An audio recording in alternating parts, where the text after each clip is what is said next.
समजायचं ते डबल येऊ द्या, आलं तर आलं, जाऊ द्या. पाण्याचं बोला कशाचं बोला त्या सरपंचाला म्हणजे का करावं हा?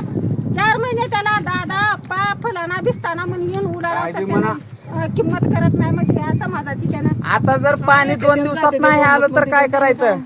काय करायचं त्यानं? उपोषण सुविधा करावं करायचं, पाण्याची. आमरण उपोषण करायचं. उपोषण इथं ग्रामपंचायत समोर जाऊन आपण उपोषणाचा इशारा देऊ. 2 दिवसामध्ये पाण्याची सुविधा जर नाही जर केलं तर आपण सगळेजण जाऊन आता इथं तात्पुरत्या स्वरूपात जेवढे जण आलो तेवढं फक्त या आपण त्यांना दाखवायला आलो की बाबा आम्ही करणार आहोत. लेकरं बाळं सहीच आहे.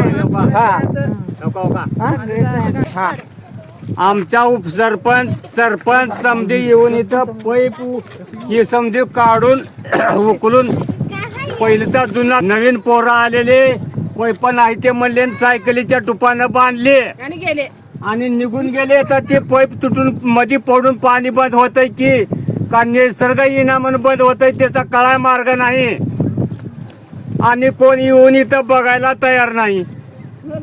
सरकार कुठं की ही लोकसंख्या कुठं की दुष्काळाचा पडायचा वखत आला बी तर ह्यांना झोपीचा इत्या. तुम्ही निवडून दिलेले लोकप्रतिनिधी काय करायला लागलेत? निवडून दिलेले गेले ते आता हा त्याने घर बांधले गादीवर बसले ती हा त्याने बोईवर चालत नाही त्याचा ती हेलिकॉप्टर न जायचं ते आम्हाला का काट्या नाही त्या चालायला. हा काय म्हणले? पाणी नाही गेलं आपल्याला 2 पैप कमी आहे ते फुटके पैप आहे ते सरपंच दुसरे पैप टाका. तर पाणी नाही गेले 2-4 दिवस पाणी नाही गेलं तर घर सोडून जावा, गाव सोडून जावा. डायरेक्ट ह्याच शब्दात म्हणले का?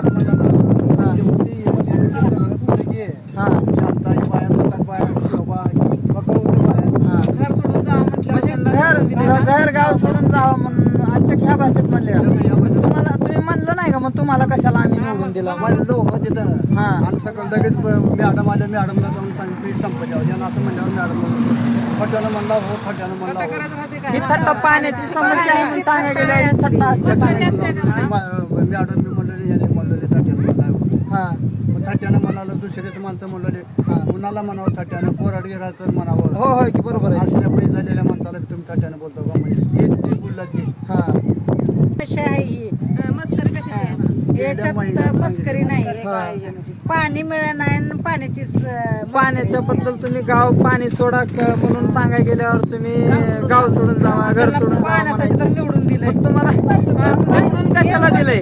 पाण्यासाठी दिलं गावाचा विकास करायसाठी निवडून दिलंय. गावाचा विकास करायचा का माणसाला गाव सोडून जावा म्हणायचं? मानवतेच्या कल्याणासाठी, दलित वस्तीसाठी, बौद्ध वस्तीसाठी केंद्र शासनाचा जो 15व्या वित्त आयोगाचा जो निधी येत असतो तो निधी काय सालेगावच्या ग्रामपंचायतनं आजपर्यंत तरी परिपूर्ण वापरलेला नाही.